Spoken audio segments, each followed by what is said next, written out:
The AI race is no longer just about chips. It is becoming an energy land grab. Microsoft is helping restart a nuclear reactor at 3 Mile Island. Amazon bought a data center campus beside one of America's largest nuclear plants. Google ordered power from reactors that have not been built yet. And Meta went searching for as much as 4 gigawatts of new nuclear capacity. That is enough electricity to power millions of homes. But big tech is not doing this because it suddenly fell in love with nuclear energy. It is doing it because the AI boom has hit a wall most people cannot see: the grid. A company can spend billions on GPUs. It can build the data center. It can train the model. But if it cannot secure enough electricity, none of it matters. The servers stay dark. The chips sit idle. The model does not train. And the company that loses the power race may lose the AI race with it. This is the hidden battle behind artificial intelligence. Not the battle for the best chatbot. Not the battle for the biggest model. The battle for megawatts. Because every AI breakthrough needs something physical behind it. Land, transformers, cooling systems, transmission lines, and a constant river of electricity flowing every second of every day. That is why the most valuable asset in AI may not be a chip. It may be a 20-year power contract. And the companies signing those contracts are not just buying electricity. They are buying time, certainty, and control over the one resource their algorithms cannot create: power. To understand the scale of the problem, forget the image of a quiet server room. An AI data center is closer to a factory. A typical AI-focused facility can consume as much electricity as 100,000 homes. The largest facilities now under construction could use 20 times that amount. Training jobs can run for weeks. Cloud services operate every second, and cooling and networking systems remain active around the clock. In 2024, data centers used roughly 415 terawatt-hours of electricity worldwide. By 2030, that number is expected to more than double. The United States is projected to account for the largest part of the increase, and there is a hidden timing problem. A hyperscale data center can be planned and built in a few years. A new transmission line can take 4 to 8. Critical transformers and cables are already facing longer wait times. And the International Energy Agency estimates that power and grid bottlenecks could delay around 1/5 of planned data center projects. This changes the AI race completely. The bottleneck is no longer only how many chips a company can buy. It is where those chips can be switched on. That is why nuclear looks attractive. Not because it is the only source of electricity. It is not. And not because every AI cluster must sit beside a reactor. Most will not. Nuclear is attractive because it combines large output, low direct emissions, and round-the-clock operation. But it is also slow, expensive, politically difficult, and hard to finance.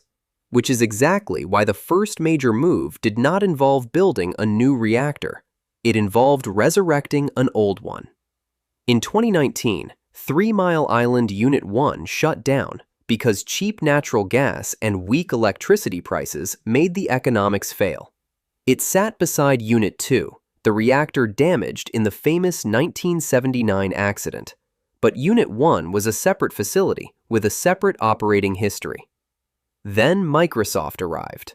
Constellation signed a 20-year power purchase agreement with the company and announced a plan to restart Unit 1 under a new name, the Crane Clean Energy Center.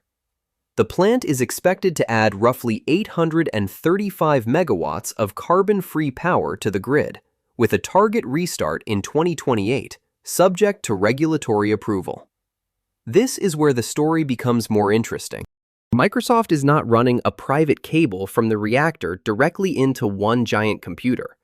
The electricity enters the regional grid. The contract helps Microsoft match the power consumed by its data centers with output from the renewed plant. So what did Microsoft really buy? It bought the economic reason for the reactor to exist. A nuclear plant needs predictable revenue. Microsoft needs predictable, clean power. The 20-year contract connects those two problems, and suddenly, a reactor that closed because it could not make enough money becomes a strategic AI asset. That is the first hidden rule of this race. Big tech does not always need to own the power plant. It only needs to become the customer powerful enough to make the project financeable. Amazon took a different route. In 2024, Amazon Web Services bought a data center campus beside the Susquehanna nuclear plant in Pennsylvania for about $650 million. The location looked almost perfect. An existing plant, available land, and the possibility of avoiding years of grid delays. Then the regulators stepped in. The real question was who pays when an enormous private customer connects beside a public power plant? Could the data center avoid transmission costs paid by ordinary customers? Would the grid need replacement power? And who would fund the upgrades needed to keep the system reliable? This became one of the most important behind-the-scenes fights in the entire AI energy boom. Because the scarce asset was not only the reactor, it was the right to connect. The original co-location plan faced resistance from federal regulators. The partnership later evolved into a broader agreement that could supply Amazon with up to 1,920 megawatts through 2042. Amazon secured a long-term path to nuclear electricity. But the fight revealed something bigger. The AI race is beginning to rewrite the rules of the power grid. Microsoft is helping restart an old reactor. Amazon is competing for output from an existing one.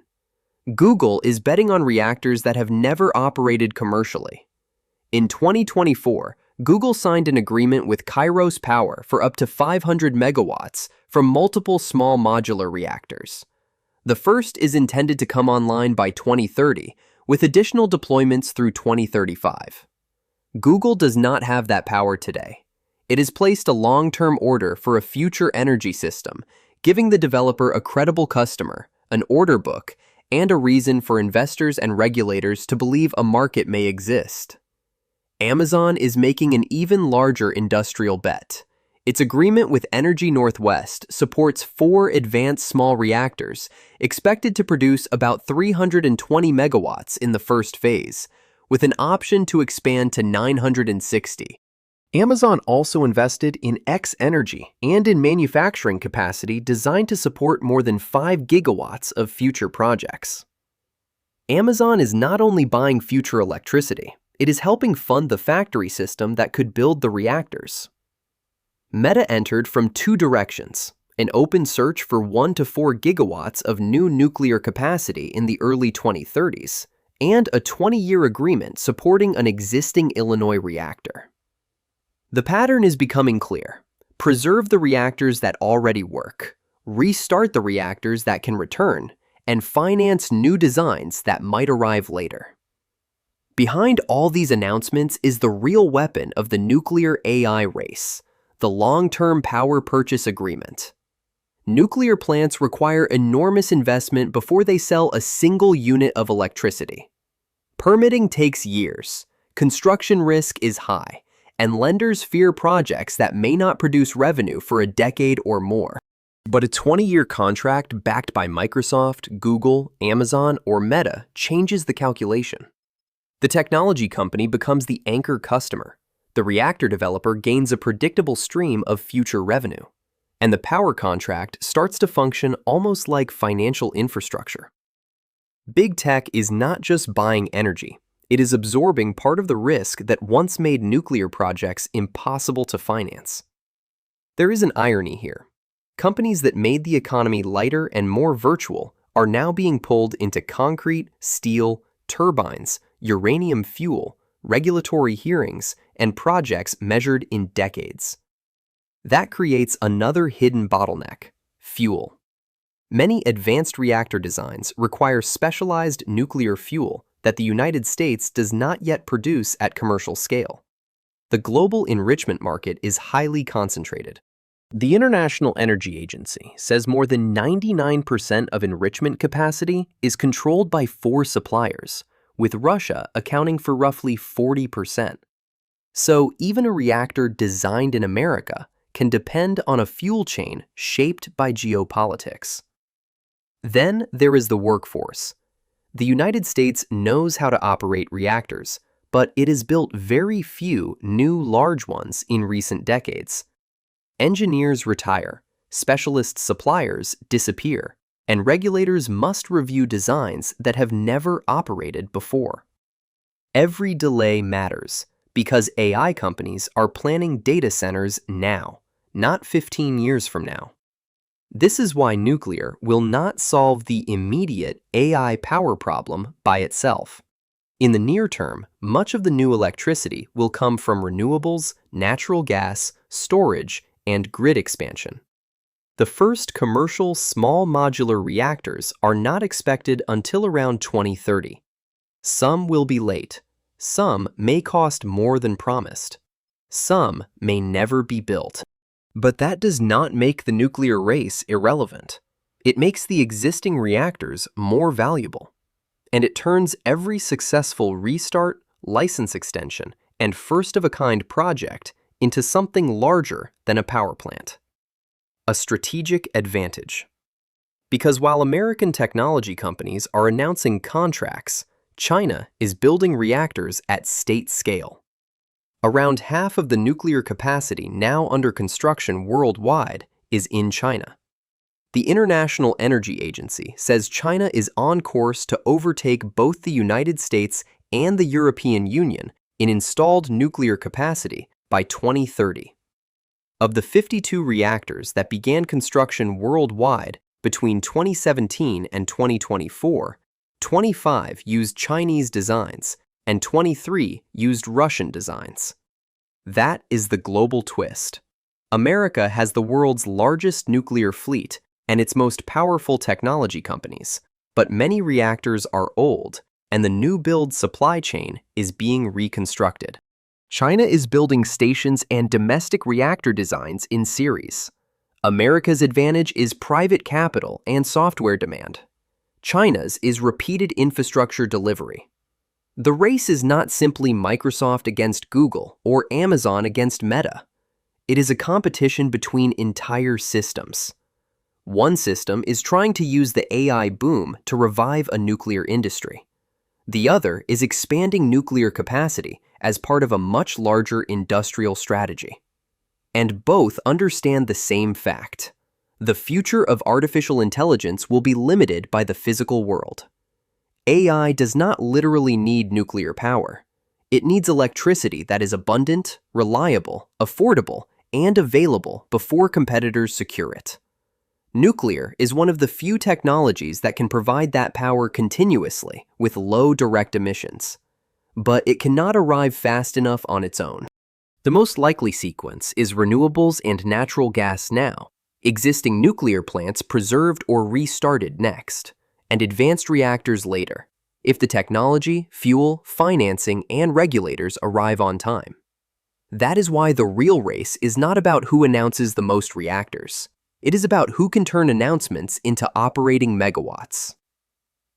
The next major AI breakthrough may be revealed on a stage, but its future will be decided somewhere much less glamorous, inside a grid control room, at a federal regulatory hearing, in a uranium enrichment plant, at a reactor construction site, and inside a 20-year contract most people will never read.